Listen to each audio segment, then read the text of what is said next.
You may remember that I said to you that what I really prize about being president of FPRI was the opportunity to work with some very unusual thinkers. And one of them is our speaker, Joseph Braude. He is a senior fellow at FPRI. He has lived, studied, and worked in most of the Middle Eastern capitals.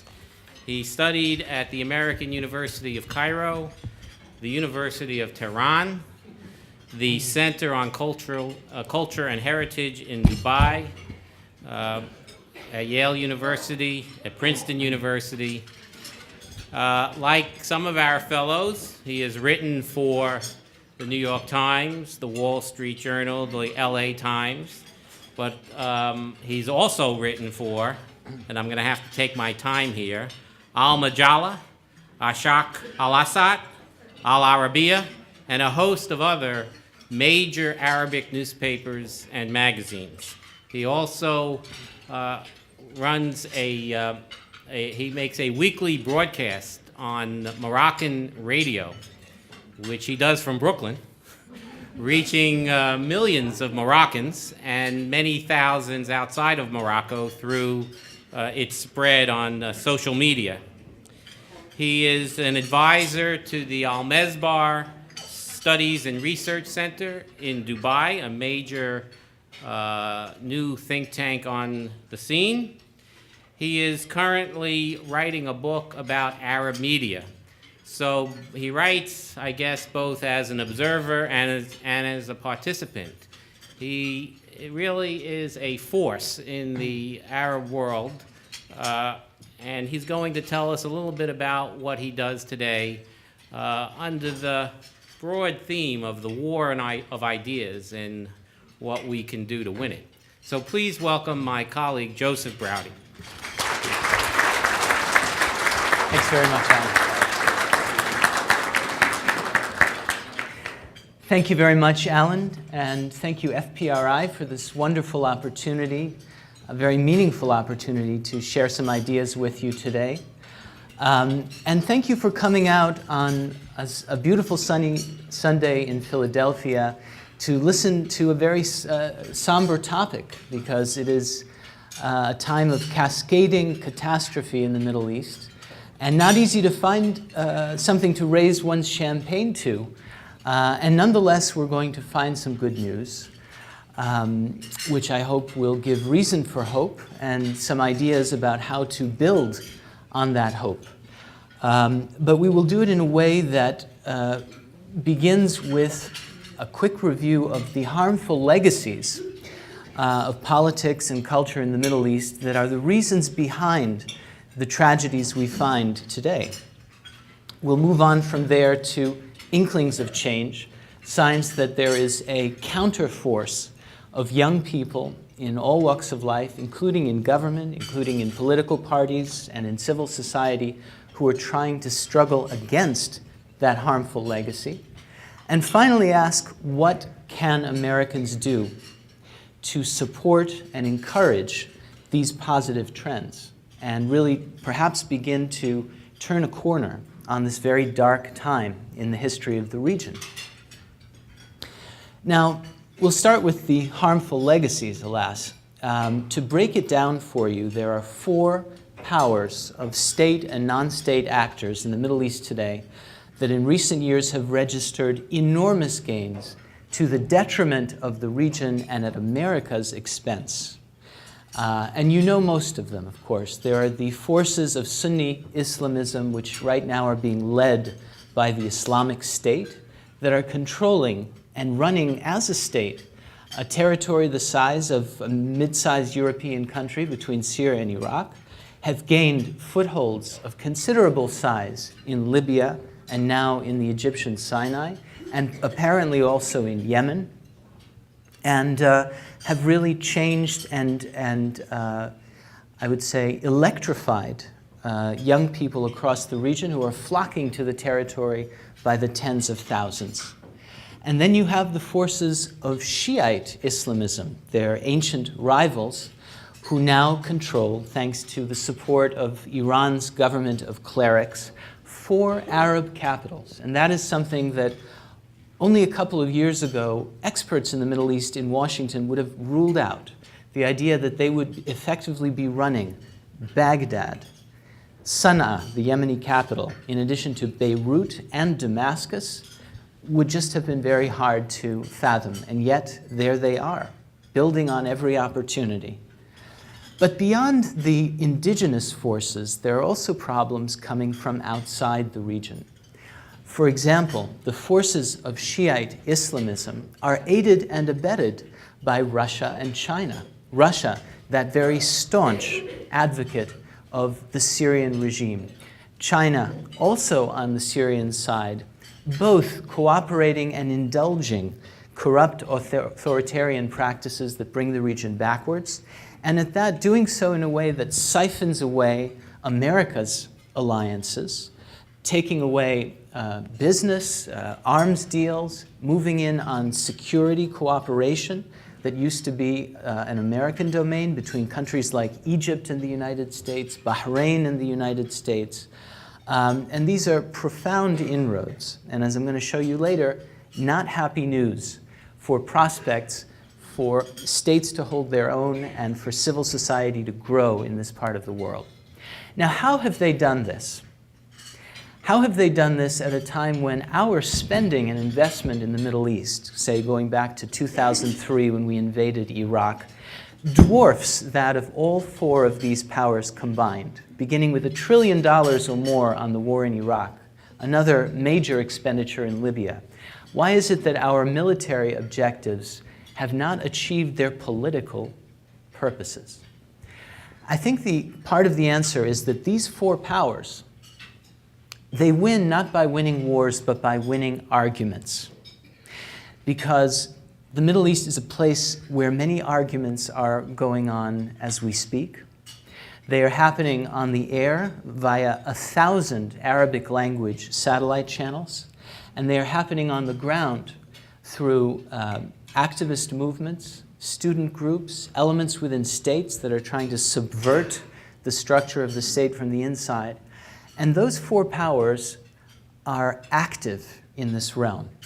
They have developed a story to tell, a narrative, a self-serving narrative that tells the peoples of the Middle East and North Africa what is wrong with their region, how to improve the region, in a way that ultimately means following their lead.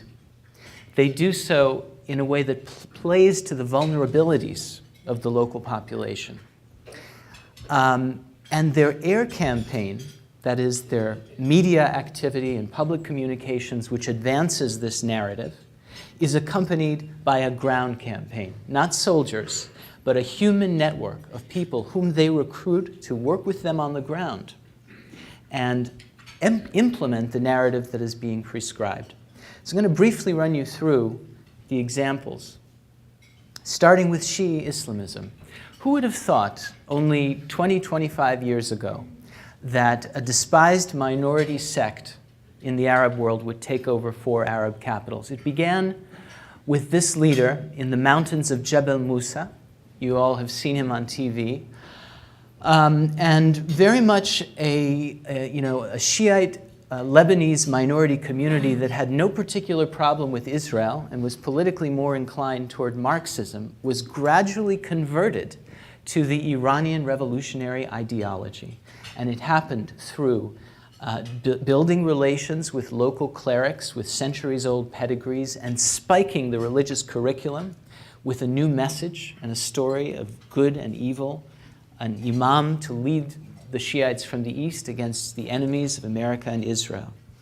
And that message began with 1 satellite channel and a few seminaries in the Lebanese mountains. It grew to what is today 40 satellite channels and thousands of clerical networks and institutions, and the infiltration of states, entire states in Yemen, in Iraq, and so on. And we have today an electrified and thoroughly politicized Shiite community. I might add that another technique that Hezbollah has relied on, and its extensions, is criminal activity. They are not only a terrorist, extremist ideological network, they are also a transnational crime syndicate who do, with a little bit of oil money, make enormous profit through cigarettes, through human trafficking, and a variety of other illegal trades that span the globe. Now here is, moving on to Sunni Islamism, and here is Abu Bakr al-Baghdadi declaring the caliphate last summer. It's striking to recall that only 3 years earlier, John Brennan went in front of the House Foreign Affairs Subcommittee on Terrorism and said that their vision is absurd and we are not going to organize our counterterrorism policies against a feckless delusion that is never going to happen. Now, why did he miss, or how did he miss? And I think part of the answer is that this practice of an air campaign and a ground campaign that is nonviolent but very aggressive and ambitious, call it competitive soft power, competitive engagement, is something that Americans haven't done since the Cold War, and they don't regard it as particularly important or potentially powerful. But the reality is that Abu Bakr al-Baghdadi built a vast movement on the shoulders of giants. The Sunni Islamist ideology that he adheres to is not one that he created. It is one that has been instilled through a trans-regional machinery backed by oil-rich Gulf states going back to the Afghan War. Most of you know this story, a Sunni manifest destiny, such that when he finally declared the caliphate, after building a state, first through criminal activity, again, mafia-like behavior, shaking up people in areas they controlled for protection money in order to build the structure of a state and an army, and eventually creating that state, declaring the caliphate, everyone was primed to hear that message. I should say everyone. Young people who had absorbed it for generations in seminaries and schools and were taught to wait for a man like this. And there are Saudi newspaper columns of liberals writing who say, what Abu Bakr al-Baghdadi told the world in that mosque, we've been hearing in school since kindergarten. And that is the problem. Foreign powers, you might think, like Russia, are at an inherent disadvantage. They are another culture, not the same religion, a different language. And yet they too have been waging their air and ground campaigns. For the Russians under Putin, there is a narrative that is profoundly anti-American. It locates the problems of the Middle East in the claim that America has been backing ISIS and the Muslim Brotherhood and all of the Islamist movements for generations, and that by contrast, Russia has been fighting Sunni Islamists since the war in Afghanistan, when, of course, the United States was with the Mujahideen. You may not like our allies in the region, the Russians say. We are staunch backers of the Assad regime. And a lot of Sunnis are unhappy with that regime for killing so many of their brethren. But, the Russians say, watch us and see how we don't let down our friends, and compare our staunch backing for the Syrian regime with America's relationship with its traditional allies. Wouldn't you rather be friends with us? China has, in a short few years, eclipsed the United States as the #1 trading partner with 9 Arab countries. They are competing and beating American corporations in a variety of industries, and they have won the hearts. I hesitate to repeat the phrase, won the hearts of minds, but they certainly have won the hearts of many elements in Arab societies, and they do it by telling their own story. You know, the Prophet Muhammad mentions China in one of his prophetic traditions. He says, seek knowledge even unto China. And Chinese media in Arabic never let you forget it. And they tell you that China is a great civilization, an ancient civilization that has been become a superpower, and you in the Arab world can become a superpower too, but for the history of Western exploitation of your resources. come to our Confucian institutes in your local Arab university, learn our language, participate in exchange programs, and become a part of the rising star of China in the Middle East. Now, just for your curiosity, I'd like to save you the trouble of sitting on your couch and watching about 9 hours of Russian television in Arabic and give you a little bit of a flavor for what you see on Russian and later Chinese television in Arabic. And what you'll notice is that these people are having a good time. They relish the competition. They recognize that there needs to be a bread and circus in order to appeal to this audience at this present time of media saturation. I'll just give you a couple of examples and we'll talk about it quickly.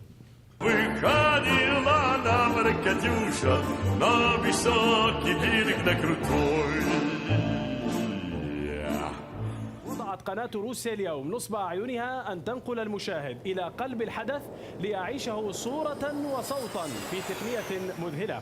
فهي الغارات الإسرائيلية على مواقع قرب العاصمة السورية دمشق. وإن خرجت سالما هذه المرة من بين ألسنة اللهب فإنه لا ضمانة لي بأن أنجو من دبابة تي 72 التي ستشاهدونها قريبا ضمن برامجنا الإخبارية، أملا بأن لا تطلق حمامها نحو الأبرياء والأطفال بل ستكون للدفاع عنهم وعن الوطن الذي يضمهم. هذا كله غيض من فيض ما تقدمه قناة روسيا اليوم، والتي ترحب اليوم بضيف يخصها لأول مرة بالزيارة. ضيفنا اليوم هو فخامة الرئيس الروسي فلاديمير بوتين، فأهلا وسهلا بسيادة الرئيس. And there is our friend showing special interest, he and his lovely aides, in this important outreach to the region going on 24 hours a day, 7 days a week. This is a very impressive broadcast in which Russians are the anchor people and the reporters speaking fluent Arabic. And that signals a powerful message. It says this country is committed to the Arab world. This country will learn to speak Arabic better than a lot of Arabs. And that is something that you find with Chinese television too, which will do a lot to show you that the Chinese are committed to a reinvigoration of the historic connection between Chinese civilization and Arab and Islamic civilization. And this is something that starts in China from an early age. So here is a little sampling of that.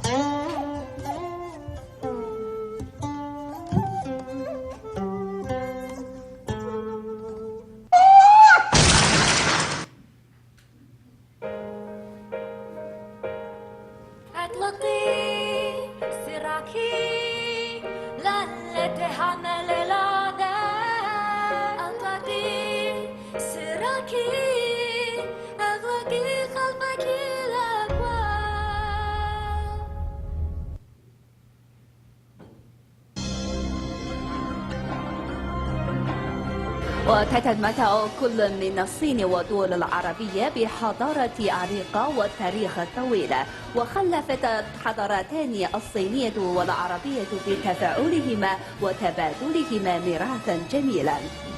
الآن ننتقل إلى السؤال التالي: في أي مدينة صينية تم إنشاء المشروع البتروكيماوي الصيني السعودي المشترك؟ لنبدأ. فرصة إجابة لجوزو، تفضل. 泉州 وانجو. في أي مقاطعة؟ 福建 فوجيان. نتابع. صحيح، في مقاطعة فوجيان. تفضلي.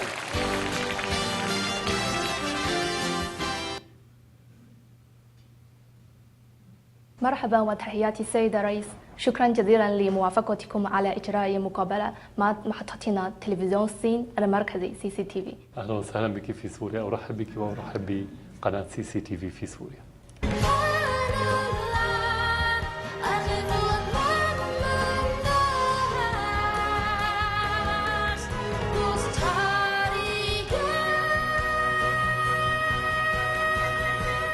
الثلج لا يشعرني باكتئاب. So I'm just going to make a couple of points about what we just saw.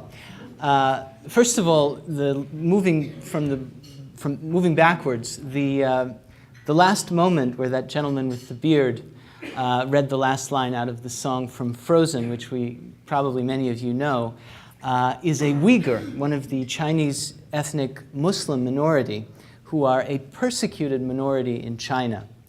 And yet he is of some use in Chinese outreach to the Muslim world, and so he has been rounded up to play this role and serve as, rather quite cynically, as an instrument of the Chinese foreign policy outreach to the region. There's talk of the idea that China is a great civilization and culture, and yet what song do they choose to sing in Arabic?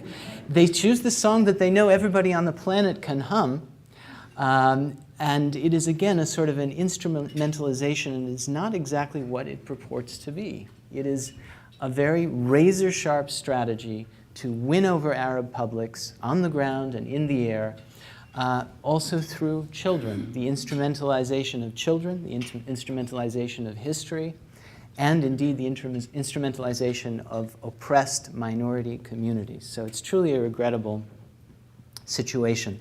And so if we look at the four gentlemen here and their impact, it is not a happy story, but it is clear that they have a few things in common, which is worth our reviewing quickly. Number one, all of them have adopted a long-term approach that involves nothing less than entering the culture and the political life within the society in order to tweak it, if not radically change it, to serve their objectives. All of them have a story to tell and an air campaign, a machinery to promulgate it to a mass audience. All of them accompany that story and that air campaign with a human network and a ground campaign of institutions and human actors. All of them use divisions and incitement in order to advance their objectives, whether it's incitement against a rival sect or incitement against a rival superpower. These are ideas that encourage people to kill. And all of them rely on mafia-style criminality and corruption, whether it is literally the protection money demanded by ISIS or the massive graft and corruption which are used by China and Russia in order to score those deals, because their business people are not committed to the same anti-bribery laws that many of the Western and American companies compete by. And finally, and most importantly, they offer no solutions. They have dozens of prescriptions for every Arab and Muslim country of what they need to do, but none of them add up to an agenda of reform towards civil society and nonviolent resolution of conflict, which is what the region really needs. Now, as we move toward the good news, the fact is that there are a lot of people in the Arab world who are looking at these people and recognize that these are a bunch of cynical tricks being targeting a society that is vulnerable to manipulation because of the weakness of its educational system, because of the long-term impact of all this incendiary inculcation, and they want to overcome it. They want to overcome it, and they know that to do it, they need to use similar tactics, that they too need an air campaign, that they too need a ground campaign, that they need to make arguments that counter these arguments compellingly. And it's not an easy thing to do. They have managed by the skin of their teeth, really by the skin of their teeth, unlike the fellow with the special effects, to win and make headway. Some of them are in government, some elements within government. Some of them are teachers, some of them are activists, some of them are starting political parties. And I would like to move from harmful legacies to inklings of change to introduce you to their ideas and give you a flavor for who they are. What would their agendas look like? Their first idea, I think that I venture to say most of them come around to the view that critical thinking, the ability to look at an overture like the one from Russia or Hezbollah and evaluate it dispassionately, and even to look inward and think self-critically, is the only way that you can protect yourself from that type of manipulation. Critical thinking skills were denied to Arab students in schools all over the region. And there are people who say we need to begin to introduce them to young people, to children. Naturally, this group that I'm talking about tends to come together around an agenda of equality of genders and sects, pluralism, whether cultural or political, and tolerance for the other. And finally, they believe in some notion of the rule of law, that these trans-state actors, through their criminal activity and their terrorist activity, can only be undermined when the vast majority of the population rejects graft, recognizes that any short-term benefit to accepting a bribe is outdone by the massive impact of bribery, which is effectively a large tax being levied on the population that adds to unemployment and devastates the economy. The rule of law is a way that people can take personal responsibility for upholding the law. And the notion that the rule of law and all of these ideas are actually controversial in the Arab world. For every one of these principles, there are entrenched political forces that are organizing to attack them. To say, for example, that the word law is illegitimate because there's only one law and it's the Sharia, God's law. The notion of a secular state having its own legal system is unacceptable. I'm going to give you a sense of the debate that happens. For example, when word gets out among Sunni Islamist clerics that there's this critical thinking phenomenon becoming a buzzword, and we need to defeat it. We need to prove to people that it isn't right and it's un-Islamic. I'm going to show you how a cleric attempts to argue against critical thinking.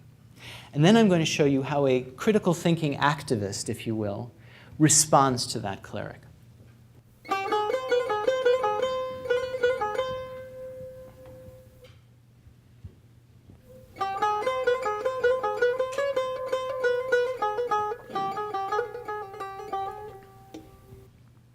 في سلوكات احنا نشوفها كل يوم من حولنا وحوالينا قد لا تكون منطقية، قد لا تكون مبررة. في آراء قد لا تكون منطقية وقد لا تكون مبررة، فننتقدها لأنه احنا نمتلك القدرة على التفكير الناقد. يعني واحد جاي يقول لي مثلا انه والله انا البارح تعشيت في القمر وجئت إلى الأرض بعد رحلة منهكة وطويلة. هذا كلام غير منطقي. يعني تفكير الناقد يفند لك الكلام الغير منطقي. ومن هنا لما جاء الرسول صلى الله عليه وسلم في بعد رحلة الإسراء والمعراج حيث أسري به إلى المسجد الأقصى ورجع يقول ذلك لقريش، كذبوه لأنهم فكروا بشكل ناقد فقالوا هذا مخالف للواقع. لكن هناك معايير أخرى، وهذا اللي جعلني آتي بالمثال، أنه المنطق تنحسر دائرته بل وتمسح اعتباراته كلها إذا ما اعترض مع دليل من الكتاب والسنة، لأنه منطق الإنسان أضعف وأقل من أن يستوعب الحكمة الإلهية والقدرة الربانية التي قد يأذن بها سبحانه وتعالى أو قد يختص بها عبدا من عباده، كما اختص محمد صلى الله عليه وسلم بالإسراء به إلى المسجد الأقصى ثم عرج به إلى نهاية قصة الإسراء والمعراج. إذن التفكير الناقد ينبغي أن نطفئ شمعته وأن نطفئ نوره إذا ما جاءني دليل من الكتاب وحديث صحيح من سنة محمد صلى الله عليه وسلم. الآن لا دور للتفكير الناقد، الآن ينبغي أن أؤمن وأن أسلم، وإلا سأكون شخص خالفت المنطق. هنا المنطق يقول أن حكمة الله سبحانه وتعالى لا يمكن للبشر أن يفهموها، ومن هنا أصبحنا نقول في بعض المواضع ليس لك الحق أن تعرف الحكمة حتى تطبق أو لا تطبق.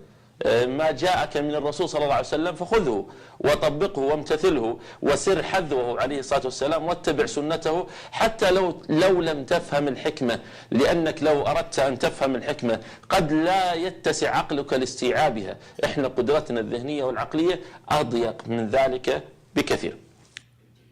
So here is the rebuttal. العالم بيتغير من حوالينا بسرعة الصاروخ. هل طريقة تفكيرنا بتتغير بسرعة موازية تخلينا نواكب التغيير في نوع ودرجة تعقيد المشاكل اللي بتقابلنا كل يوم؟ للأسف لا، لأننا بننشأ بطريقة تخلينا نتعامل مع المشاكل بأسلوب تقليدي. اتعلمنا حاجة وبنفضل نكررها ونعيدها تاني. الواقع اللي حوالينا بيقول إن قواعد اللعبة اتغيرت. المشاكل اللي بتقابلنا بتحتاج حلول أكثر ابتكارا، يعني حلول من خارج الصندوق. علشان كده محتاجين نتعلم مهارة مهمة جدا اسمها مهارة التفكير النقدي أو الكريتيكال ثينكينج.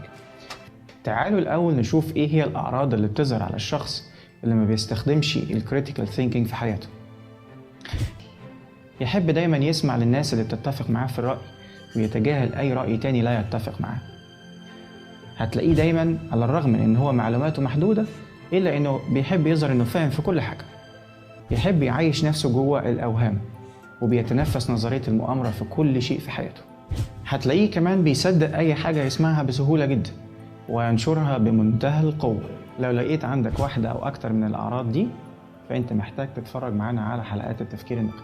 تعالوا نشوف هنستفيد إيه لو بدأنا نستخدم أسلوب التفكير النقدي في حياتنا. مفيش حاجة في حياتنا أبيض وأسود، كلها درجات مختلفة من الجراي. استخدامك لأسلوب التفكير النقدي هيساعدك إنك توصل لأغمق درجة ممكنة من الجراي، يعني يخليك أقرب ما تكون إلى الحقيقة. اتباعك لأسلوب التفكير النقدي في حياتك هينعكس على كل نواحي حياتك الشخصية والاجتماعية والسياسية. التفكير النقدي دايما هيخلي عندك تفسيرات وأدلة تدعم بيها وجهة نظرك وقراراتك. محدش هيعرف يسيطر عليك بسهولة، هيوجهك لخدمة أهدافه، يعني عقلك هيكون ملكك أنت بس.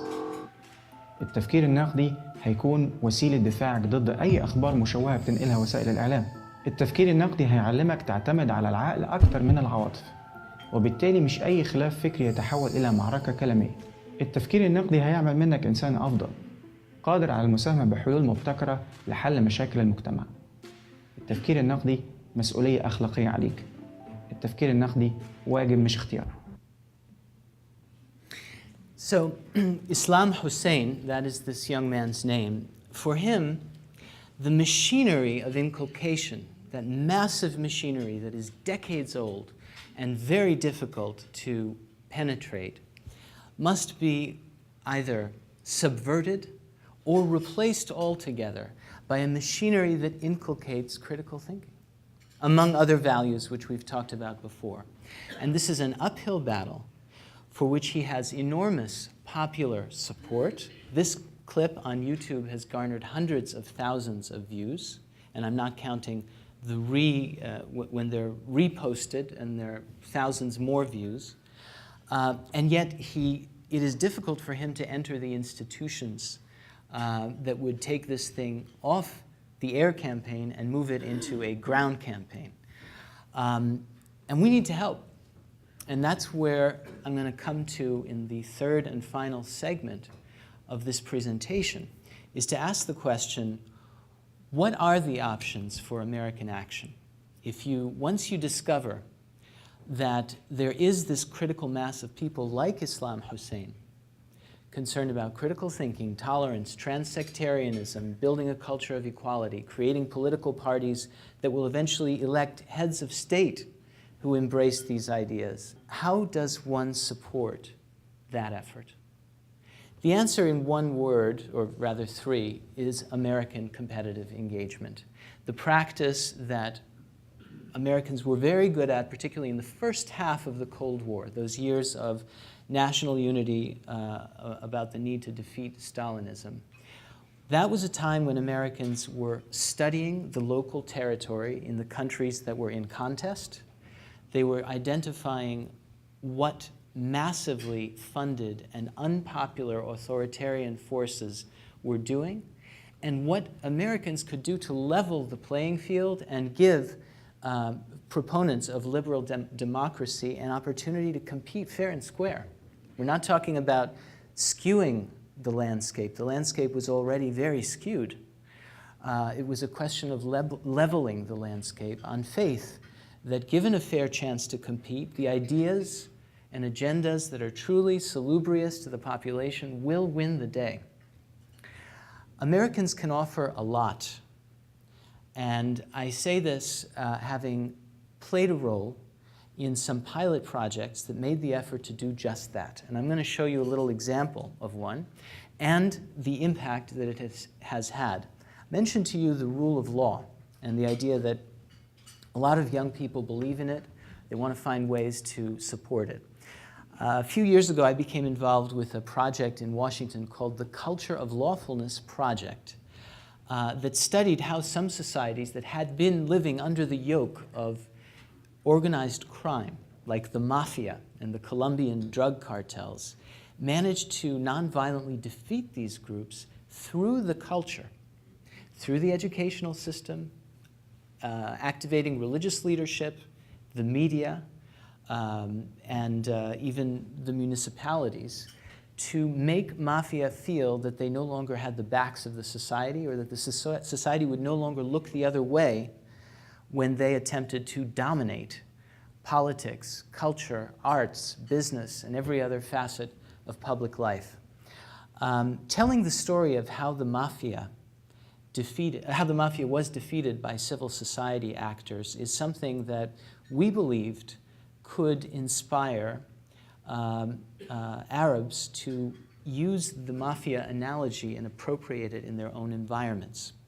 So we started a project to introduce the Sicily story and then find people who would like to begin to implement it. So here's an example of the overture. Here's a program, you're going to see a familiar face in a moment, making the pitch for the Sicilian anti-mafia approach to an audience of 90 million people on Al Arabiya, which is the largest audience satellite network in the Middle East today. أنت مهتم بنشر ثقافة احترام القانون. نعم. أيضا لديكم حسب ما أعرف يعني مجموعة تعمل على نشر هذه الثقافة. ما هو الأهداف التي تقوم عليها مجموعتكم هذه؟ حتى أدخل إلى هذا الموضوع لابد من تحديد سيادة القانون. ما هي سيادة القانون؟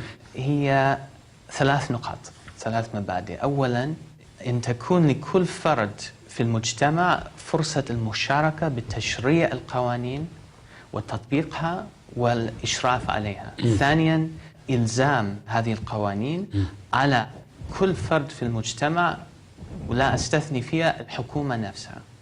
وثالثاً وأخيراً أن القوانين تحمي كل فرد في المجتمع وحقوقه بالعلاوة على المصلحة العامة. هناك بعض التجارب على سبيل المثال في صقلية بالسبعينيات وقتما كان المافيا تهيمن على المجتمع سواء كان على الصعيد القطاع العام أو القطاع الخاص، وكان حركة إصلاحية أخذت تكافح المافيا عبر هذا النمط. حركة مدنية. هذه المنهجية من النشاط، ثقافة احترام القانون. كيف كافحت مثلا في صقلية مجموعات مدنية سيادة المافيا على المجتمع آنذاك؟ هؤلاء الناشطون حقنوا مبدأ سيادة القانون إلى المجتمع عبر وسائل الإعلام، المسلسلات الدرامية، الموسيقى، المدارس، وحتى منبر الكنيسة الكاثوليكية. القسيس التزم بالتحريض ضد المافيا، عدم سماح المافيا للصلاة في داخل الكنيسة. فهذه النشاطات شكلت نوع من الضغط على من يعارض القانون والحماية لمن يلتزم به. So call this the opening volley or the opening salvo in the air campaign. Run up a flagpole and see who salutes. Introduce a mass audience to a new concept called the culture of lawfulness, and find out whether there are people in positions of influence who would like to help bring the culture of lawfulness to the Middle East. So on that basis, and on the basis of that overture, we went all over the region and found a group of people. They are a group of journalists, intellectuals, a Muslim cleric, writers, film and soap opera producers from all over the Middle East who came on our dime to Sicily, to spend 5 days and meet their counterparts, the Sicilian media, who had launched this anti-mafia campaign. And over the course of a week, we didn't just talk, we wrote. We wrote treatments of soap opera episodes. We wrote together many articles in newspapers, planned talk show episodes to draw attention to these ideas, and created a discussion across the region, particularly in certain parts of the Arab world, which we chose to focus on for political reasons at that time. One of the outcomes of that effort was a request from the government of the UAE, which had found this concept compelling, for us to propose how they could create a standing Bureau of the Culture of Lawfulness that would take upon itself to take these ideas and teach them to millions of children in school, make it part of the media, to teach police themselves to uphold the law and preach the culture of lawfulness in the context of their dealings with the citizens whom they encountered. And I was invited to Abu Dhabi to participate in a session in which this was planned out. One of the issues that was discussed was the problem of reconciling Islamic law and the law of the state, and how to do that, and how to find the justification in Islamic tradition for introducing something called the culture of lawfulness to a mass population. So the final little clip I'm going to show you is the result of those talks. You are going to see a video prepared not by me, but by the Office of the Culture of Lawfulness in the United Arab Emirates. And you're going to see a woman who has established the connection between Islamic tradition and values and the culture of lawfulness, and is now teaching it to students.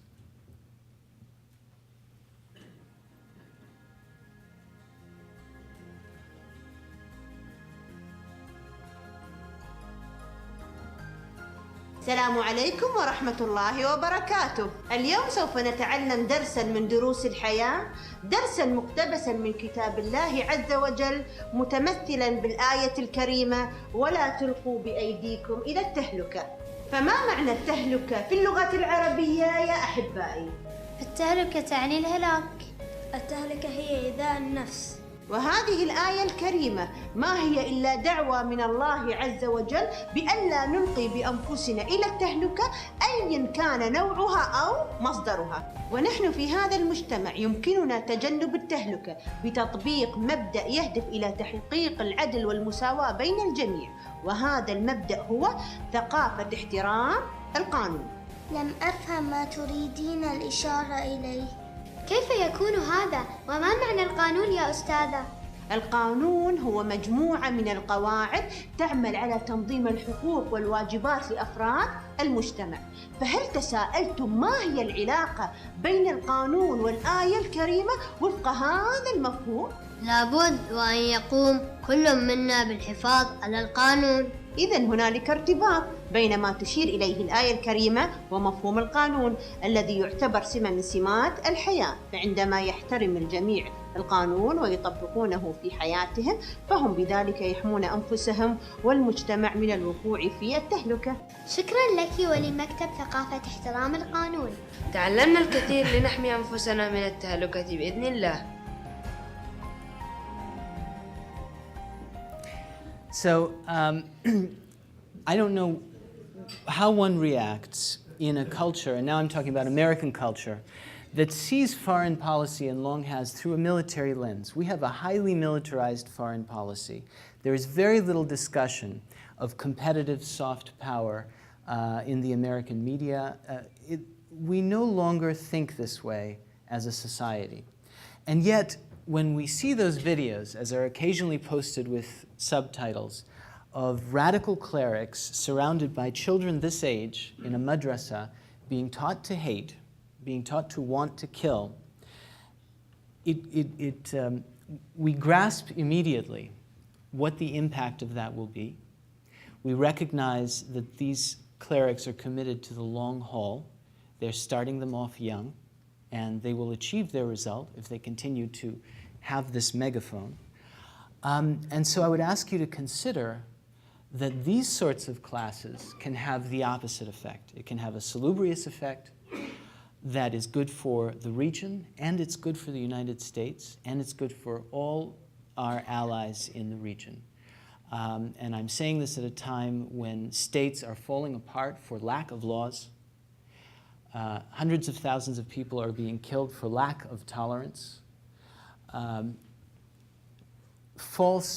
Destructive ideas are being purveyed successfully for lack of critical thinking skills.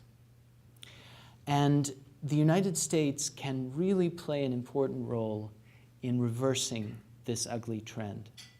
And if we don't, we're now in a stage where there are approaching 20 million refugees in failed states all over the Middle East, just Arab countries, most of them children, being acculturated not to the rule of law, but to the law of the jungle. And so I'd like to thank you for your interest in this topic. And before I open the floor to questions, I would just like to say a word beyond merely thanking FPRI for the opportunity to share some ideas with you this afternoon, but to say that if you're wondering how you can help advance this type of an approach, competitive engagement in the Middle East, perhaps in other parts of the world as well, my opinion is that FPRI is a home for these ideas. FPRI is a small organization, and being small makes it nimble, open to projects that are not just about developing ideas, but also about acting on them. And I am sure that with your continuing support for FPRI, it will be possible to grow this approach and make it stronger in the years to come. So thank you very much.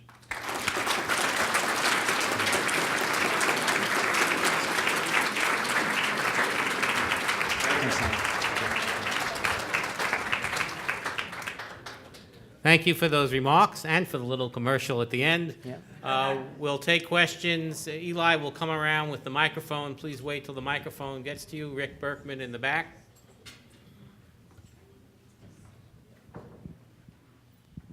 Thank you very much. I appreciate your comments.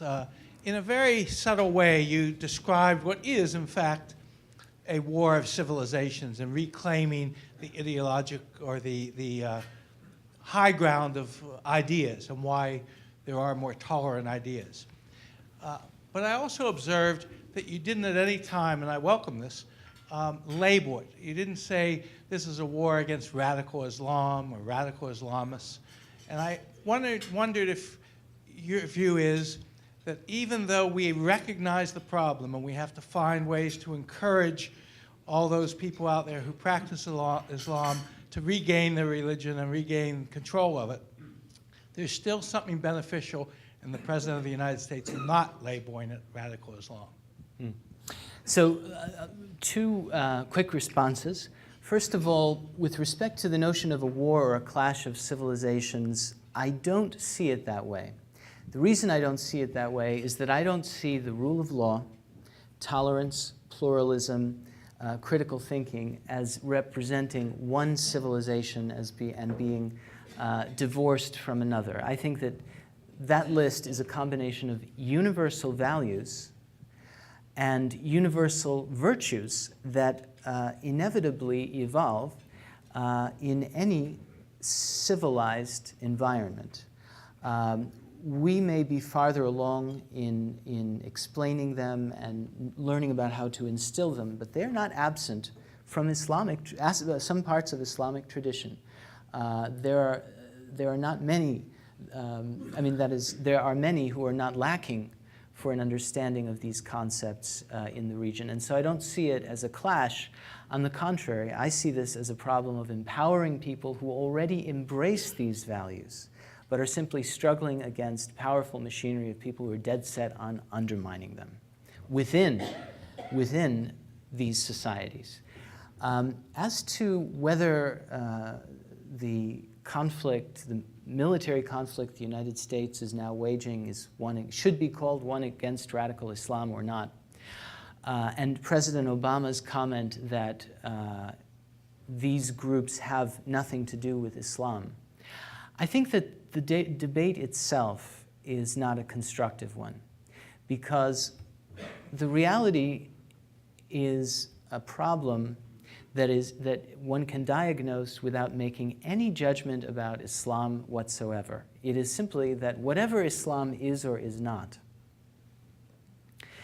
that young people's experience of Islam in a very large swath of the region is an indoctrination of radicalism. That there are these structures that have been built up over a long period of time. God didn't make them. People made them.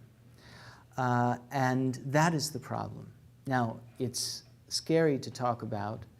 It's not controversial in terms of making theological arguments, which it's not, but it is controversial because you have to face up to the fact that some states in the region have been purveying these ideas about Islam. Some very powerful states, including some with which we've been allied. And so I would say it's good to find ways to take God out of it entirely. Islam is a faith. It is one of the great three monotheistic faiths. And like any religion, it can also be interpreted in ways that advance more narrow, less universal agendas. Thank you for showing the videos, especially the Russian and the Chinese overtures. I was impressed by them to the extent that they showed modernity. They showed women without head. If we did such a thing now, we'd have to do a cliche. We'd have to put a female with a head covering to make it acceptable. But they came sort of right out, and in some sense, you might consider those forces for good. They're preaching modernity and equality in that Arab world. No, that's a very interesting observation, and there's actually a reason why you find that type of aesthetic and that subtle message in these programming. Russia and China pick sides in the Middle East, and they make no qualms about it. They stand, particularly Russia, against the Muslim Brotherhood, against Sunni Islamist forces, and their number one ally, the Syrian government, presents itself to the world and to its own population as the vanguards and the protectors of secularism in the Middle East. Now, it is a Ba'ath state that is ruled by a minority sectarian clique, but given its precarious political circumstances of ruling against a majority Sunni clique, the only justification for the structure as it is we are transcending the Sunni-Shiite divide with a pan-Arab sectarian message. Russia has no problem supporting that. And that in and of itself, there's nothing wrong with that after all, right? To present that as an option and something worthwhile. Does Russian television in Arabic, beyond the bread and circus and the stunning special effects and the cult of personality that brings a cameo for Vladimir Putin, actually do much to advance the question of what is secularism, what is cosmopolitanism, how do you transcend a sectarian identity? No.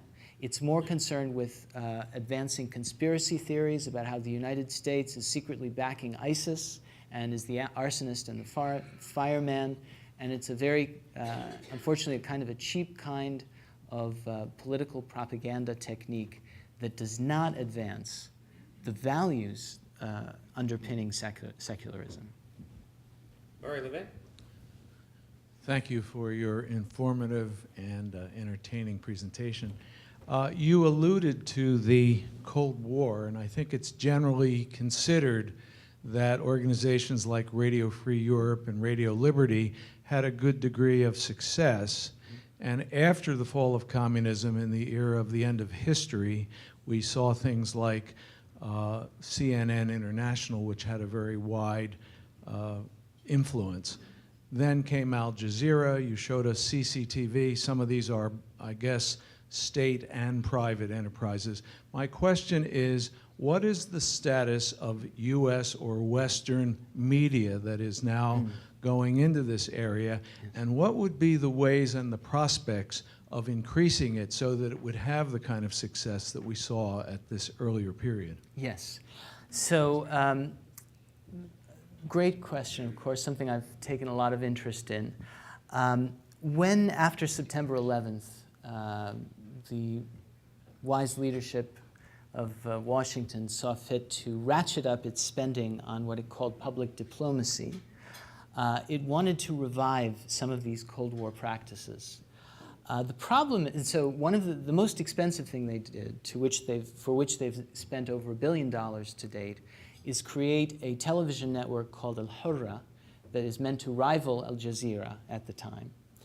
And it was modeled on Radio Liberty and VOA on the idea of being a surrogate news source. A surrogate news source, what does that mean? It means that you're living under the Iron Curtain. You have only one source of news and information from your country, and it is telling you about a worker's paradise and telling lies that are easily found out. You don't trust it.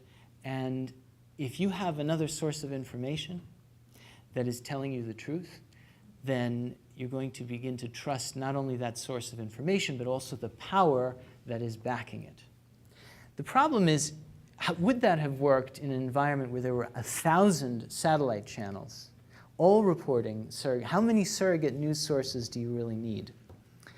And so I think that the premise was really a kind of a matter of fighting the last war.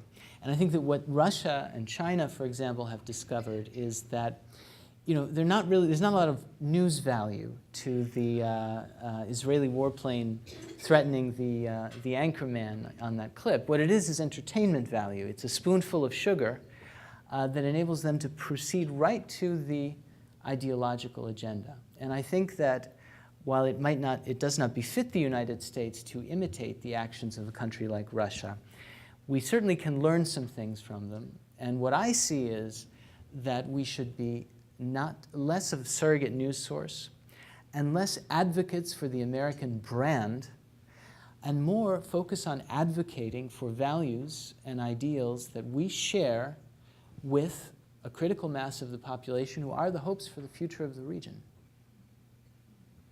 We have time for one last question. Jeff Kohler? Yeah, thank you, Joseph. I'd like to turn to Israel for just a second. As they look out now, they see lots of instability where 15, 20 years ago it was a lot more stable. Jordan's in a bit of a crisis. Egypt, Lebanon, obviously. Is this an opportunity with Sunni Islam under such stress? Is there an opportunity for Israel and probably led by Saudi Arabia to have some kind of dialogue to move some things forward just based on everything else that's going on in the region? Because Israel is looking for stability. Yes. Yes, I'm sure you've read in many places in the American media that the sense of having some common enemies like Iran has brought together in an alliance of security interest and to some degree political interest Saudi Arabia and other counter-revolutionary Sunni powers, other Gulf states, Egypt and Jordan, into a camp with Israel. And that is hard power and cold strategic calculation that inevitably leads a rational actor in that direction.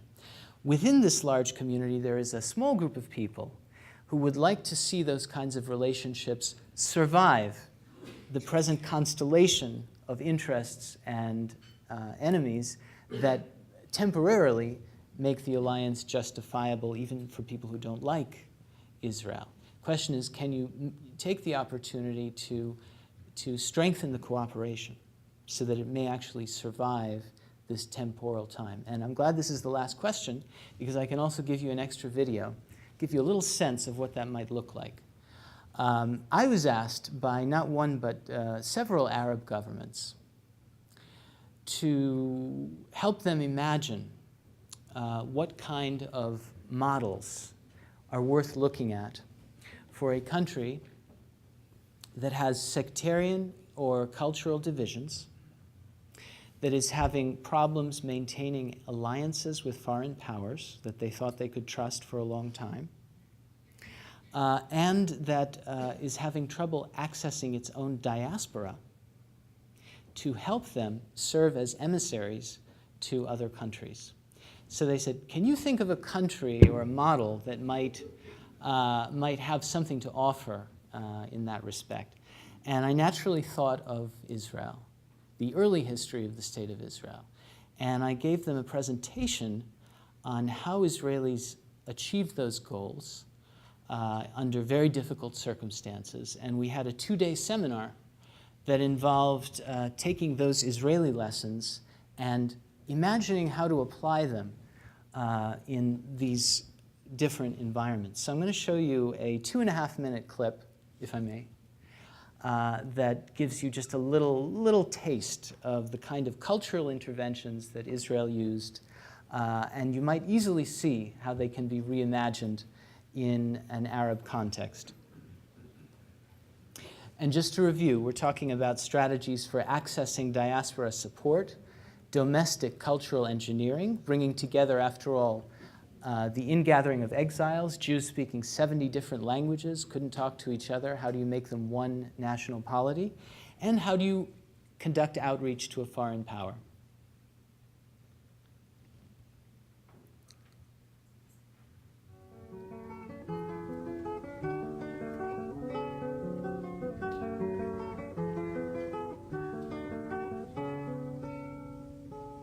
שלום רב שובך ציפורה נחמדת מארצות החומל חלוני אל קולך כי ערב מה נפשי חלתה בחורף בעוזבך מעוני אל קולך כי ערב מה נפשי חלתה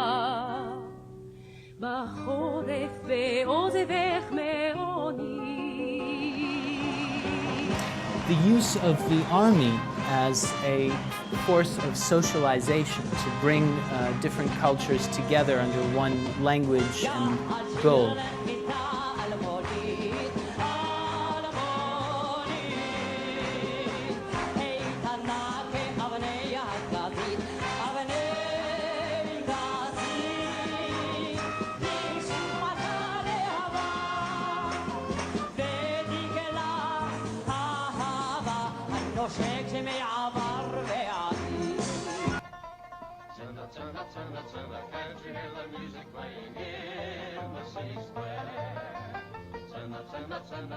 Come where all our friends will find us with the dancers there. Friends, if you've been dancing to this song the last year, you'd like to know maybe that it came to us from the new land of Israel.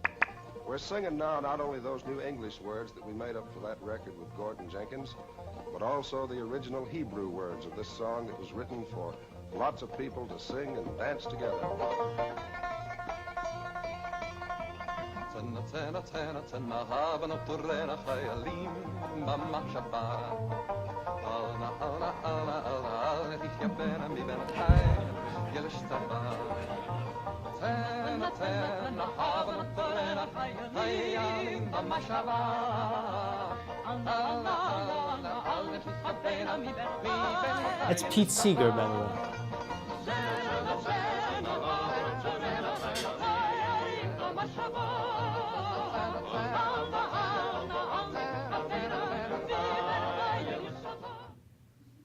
Anyhow, we can all learn from each other, and that's a little example of that too. Thank you. Thanks, Simon. Shall we do?